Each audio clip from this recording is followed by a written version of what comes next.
In wheelchair rugby classification, the third part that the classifiers do is observation of the athlete in competition on the court.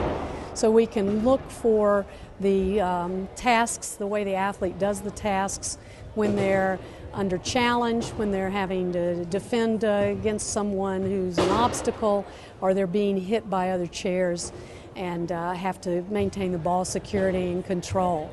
So we watch them during a game situation on court, and this helps us confirm the sport class so that we are confident the athlete is in the right place.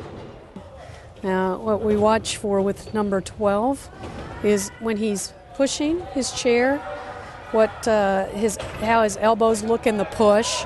So we want to see if his elbows are out away from his body, abducted, and if he rotates his arms and uses his shoulders and biceps to push. So here he goes. He's bobbing his head as he starts. As he keeps going, he's switching to using the back of his hands to push, take advantage of his stronger wrist extension. Okay. Now he's setting up to be in a defensive play, so we want to see how he's going to hold a pick or do a tackle. He's pushing backwards, now forwards, so we watch how easily he can switch from forward to backwards. Okay, there he starts to push using his head a lot. There's a nice abducted elbow push, head bob, classic with the .5 athletes. Elbows are way out to the side. No triceps, all biceps in the push. Now as he's backing up and turning, he's using the heel of his hand and his forearm.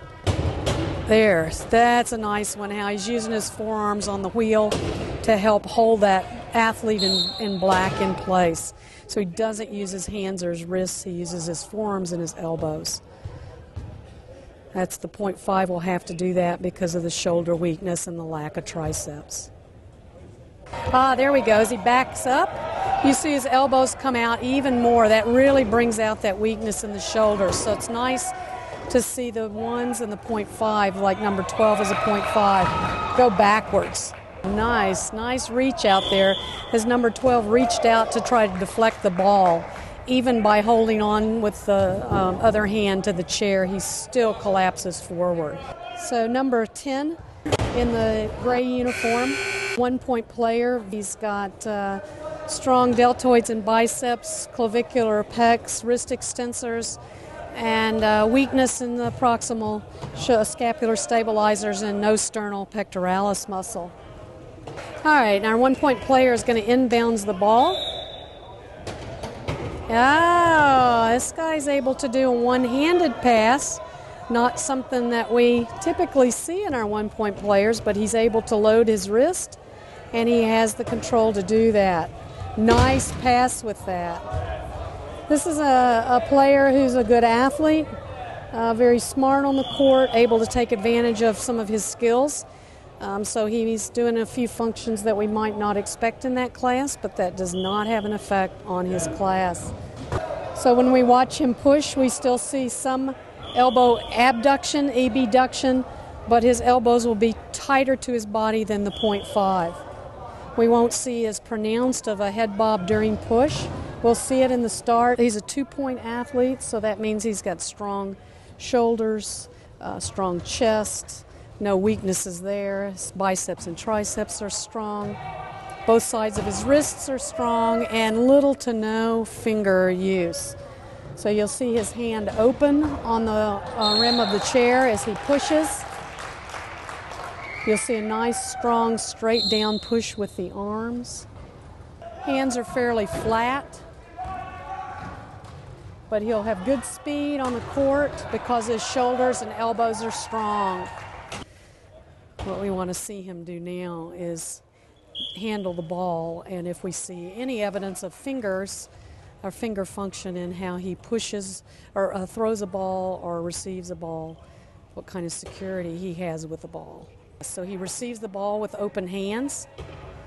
Okay. He tosses the ball, fairly good, a one-handed pass, but no fingers. It almost looks like he's doing a little shot put. Number 6 picked up the ball off the court there. You could see how he used his wrist to hold the ball against the rim of the chair.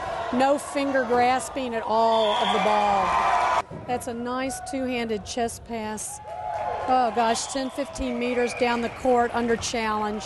So he's got distance, he's got accuracy, he's got control, and we'll see that in our 2-point athletes and higher. Number 6 has no trunk muscles. So when he's reaching to defend, he's got his other arm firmly on the chair to help keep his balance. Number 6 is a very well-trained athlete. He's quite smart on the court, knowledgeable about the game, maximizing everything he has.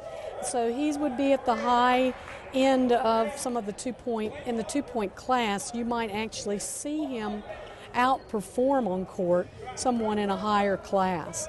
But that is not related to the muscles he has working. That's related to his skill and his knowledge, which does not have an effect on his class. Number 6, we've seen most of the tasks on the court that we would look for.